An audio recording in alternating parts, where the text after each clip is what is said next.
All right, so I wanted to talk about this Star Wars Outlaws only sold 1 million copies news. I know I'm a little late to the party, but I wanted to talk about this because I think everybody's take on this is wrong.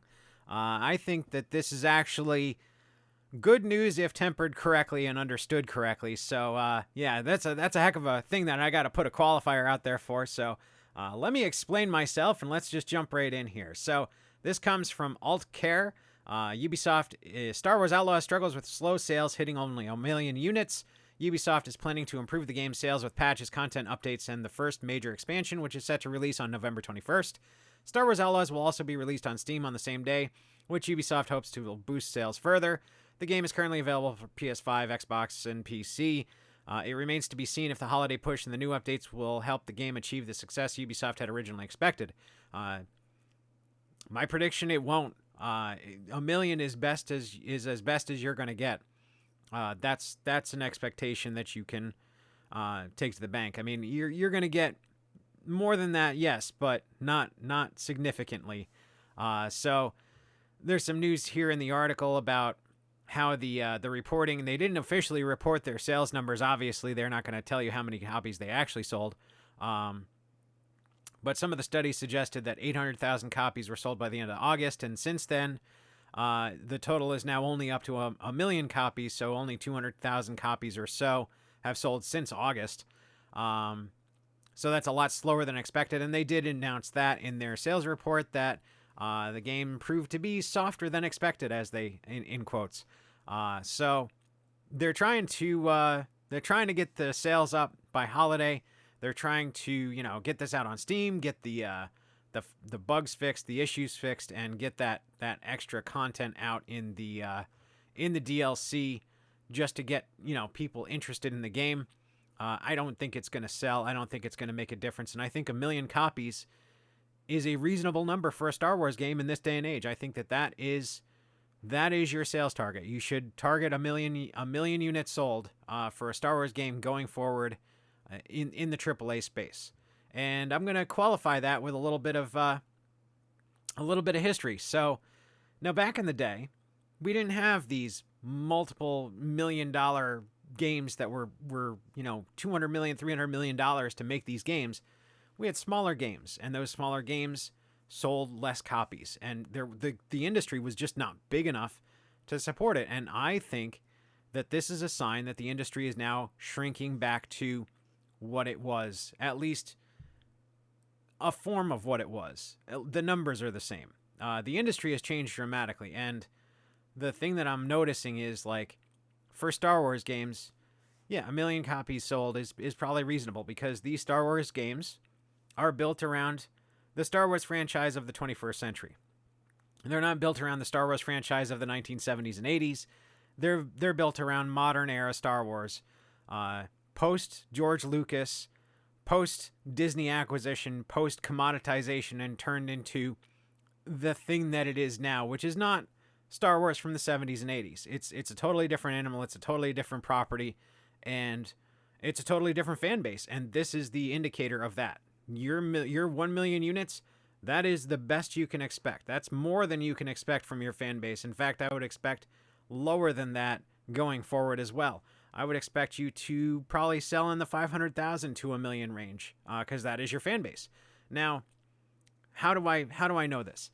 How do I know that that's the end all be all? That's as much as you're going to expect. Well, nobody really knows for sure, but we can look through history and see. For example, here's Doom and Doom 2. Now, Doom and Doom 2 are like definitive, ultimate perfection of genre-defining games. They are well known far and wide. They know they're known by everybody, even people who don't play computer games, who don't play video games. They know about Doom and Doom 2. How many copies did they sell? Doom 2, number 3, 1.5 million copies behind Myst, and Doom ends up with number 8 with 1.1 million. So Ultimate Doom number 20 at 788,000. So you're talking similar numbers to Star Wars Outlaws.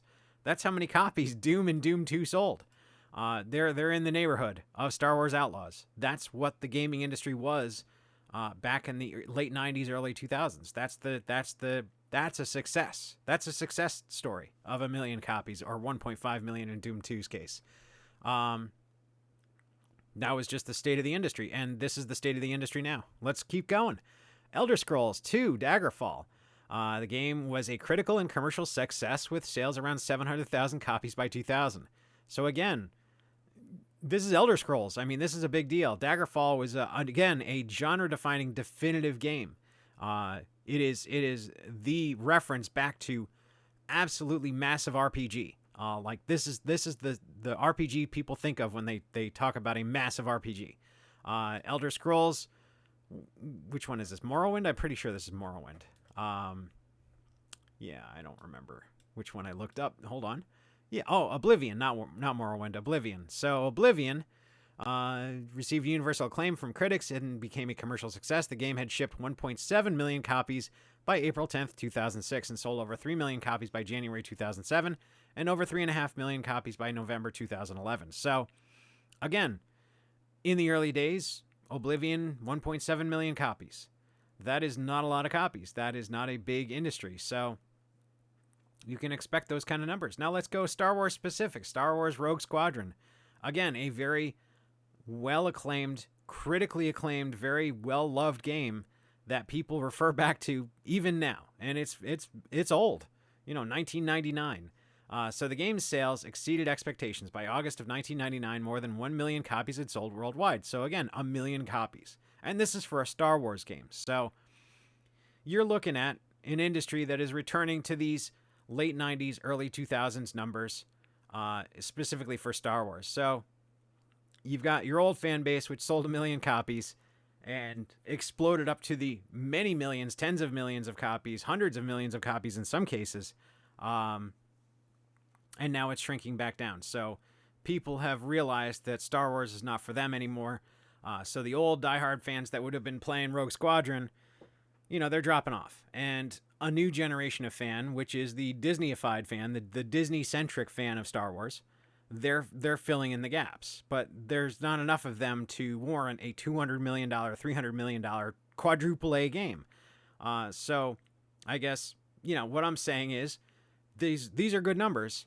It's just the budget of the game that's wrong. They need to adjust the budget of the games down and accept the fact that these games are not going to sell as much, so they need to make them cheaper. They need to make them without as many people involved. They need to shrink it down, bring it back to its roots, and make games like that. And, obviously continue on the identity politics style Star Wars, because they're not going to change that, but they need to, shrink things down. Or they go back to the old school Star Wars games and sell 10 million, 12 million, 20 million copies without blinking an eye. Those are the two options, really. But I personally think that this is not the loss that people think it is. And even Ubisoft says, "Oh, we fell short." No, you didn't. You're just overly optimistic about what you think you can do. You need to correct your company to match the market you're targeting, as opposed to trying to change the market that you're targeting to match the size of your company. So yeah, that's where we're at.